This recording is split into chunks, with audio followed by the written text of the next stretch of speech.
Assalamualaikum warahmatullahi wabarakatuh. Halo semuanya, perkenalkan nama saya Siti Rahma. Saya dari kelas AB 8 angkatan 2025 dengan NIM 209250211. Pada judul video hari ini adalah analisis kepatuhan perpajakan pada perusahaan startup digital di Indonesia. Nah, sebelum kita ke topik utama kita, sebelumnya, apa sih perusahaan startup digital itu? Perusahaan startup digital adalah perusahaan rintisan yang memanfaatkan teknologi digital sebagai inti dari model bisnisnya untuk menciptakan produk atau layanan yang inovatif serta memiliki potensi pertumbuhan yang cepat. Startup digital umumnya mengembangkan aplikasi, platform, atau layanan berbasis internet untuk memenuhi kebutuhan masyarakat atau menyelesaikan suatu permasalahan. Penjelasan ini ada 5 bagian utama, yaitu pertama, latar belakang dan rumusan masalah kepatuhan pajak startup digital. Kedua, kerangka regulasi PMSE dan 2 teori utama, yaitu Theory of Planet Behavior dan juga teori Slippery Slope Framework. Ketiga, studi kasus Pikti PT Nusantara Kreasi Digital. Keempat, hasil pembahasan termasuk ilustrasi perhitungan pajak. Dan kelima, kesimpulan dan saran kebijakan. Pertama, ada latar belakang. Ekonomi digital Indonesia tumbuh sangat pesat dalam 1 dekade terakhir, ditandai lahirnya ribuan startup di berbagai sektor. Karakteristik bisnis digital yang lintas batas, tanpa kehadiran fisik dan berbasis platform menyulitkan penerapan prinsip perpajakan konvensional yang selama ini bertumpu pada kehadiran fisik dan batas teritorial. Data Direktorat Jenderal Pajak menunjukkan tren positif.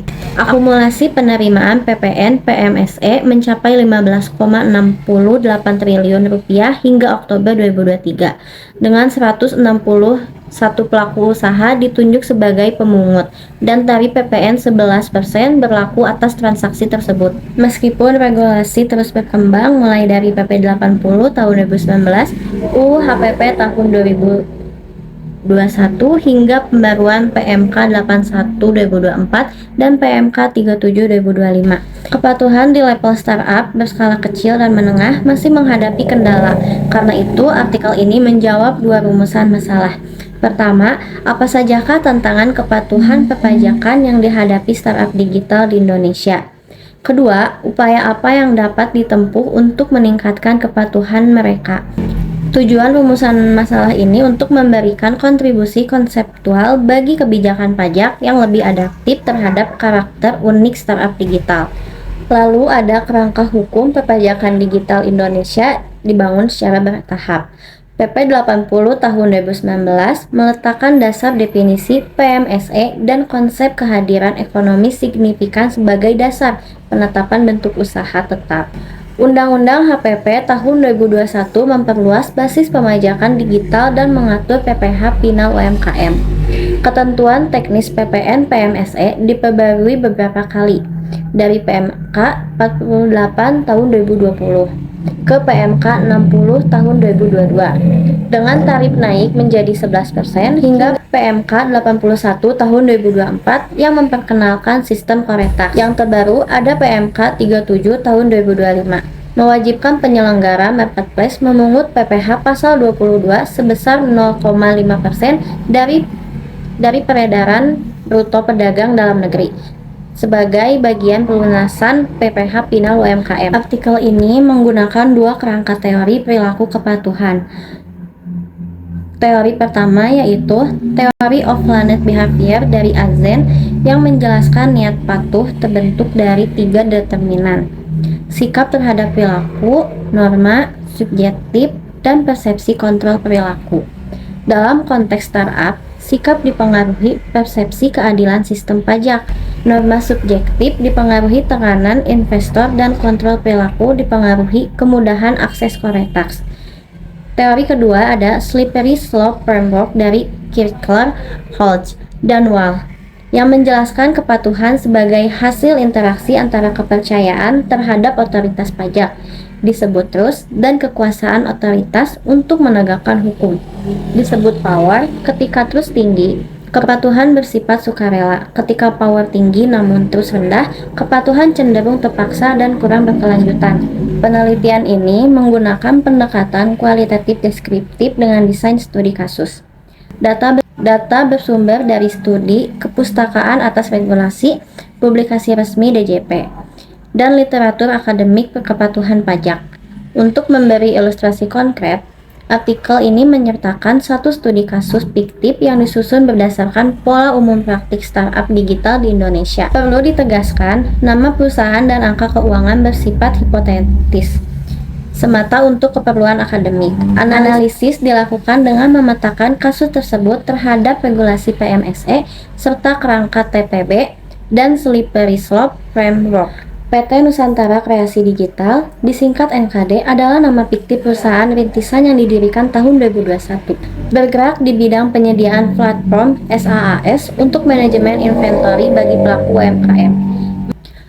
Model bisnisnya premium, ada layanan gratis, fitur premium, dan berbayar melalui langganan bulanan.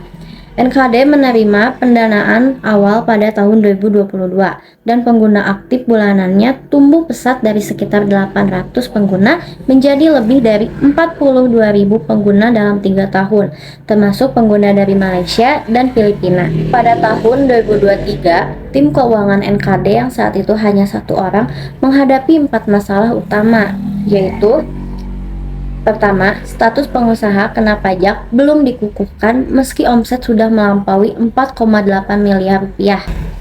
Kedua, pendapatan dari pengguna luar negeri belum dianalisis implikasi pajaknya.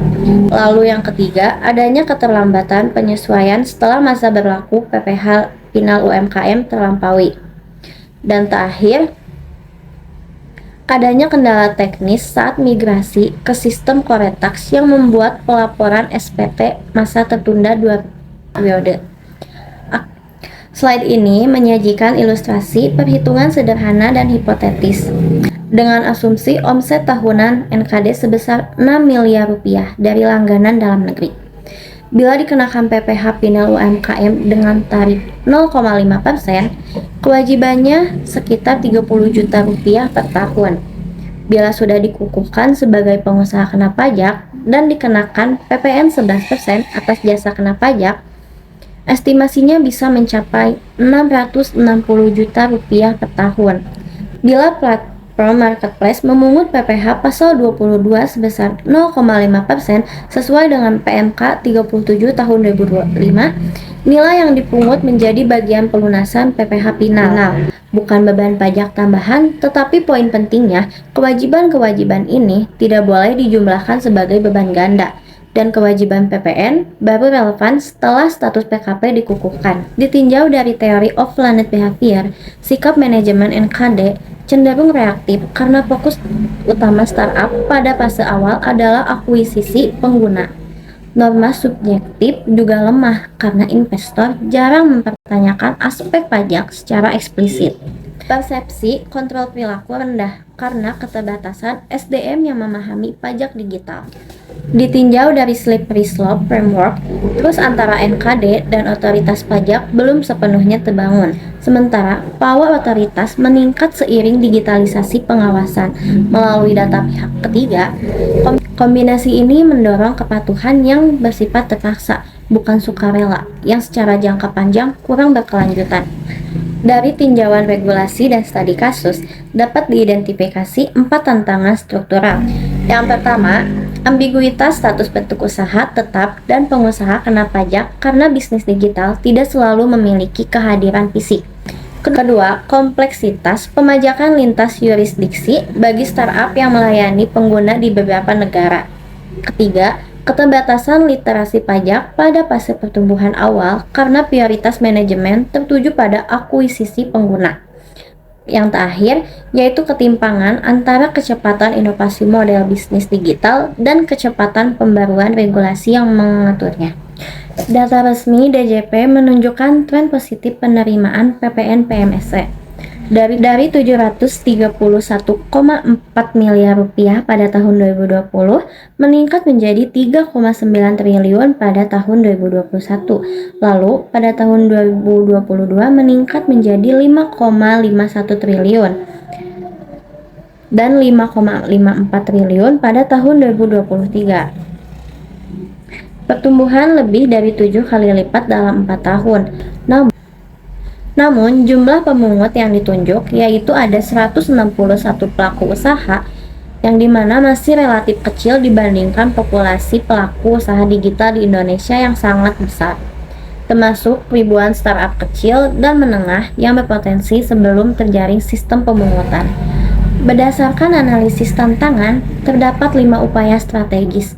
Yang pertama, adanya penguatan edukasi dan asistensi perpajakan digital bersama inkubator dan asosiasi startup.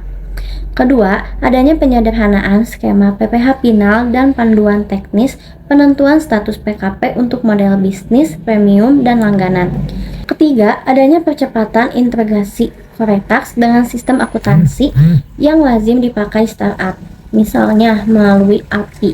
Keempat, pendekatan pengawasan berbasis kepercayaan yang diseimbangkan secara proporsional dengan penegakan berbasis data pihak ketiga.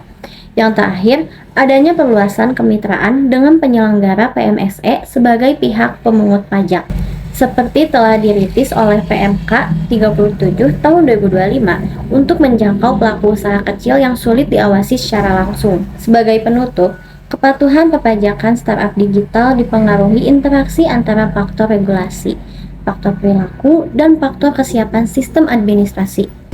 Theory of Planet Behavior menegaskan pentingnya membentuk sikap, norma subjektif, dan persepsi kontrol perilaku yang mendukung kepatuhan sejak fase awal pendirian perusahaan. Lalu, Slippery Slope Framework menegaskan bahwa kepatuhan yang berkelanjutan hanya lahir dari keseimbangan antara kepercayaan wajib pajak dan kewajaran penegakan hukum, bukan dari penegakan semata. Disarankan agar DJP memperkuat kolaborasi dengan ekosistem startup, seperti mempercepat panduan teknis yang adaptif, menyempurnakan Coretax, dan agar perilaku startup melibatkan konsultan pajak sejak dini. Sekian dari saya, mohon maaf bila ada kesalahan baik dari kata maupun pengucapan. Wassalamualaikum warahmatullahi wabarakatuh. Terima kasih.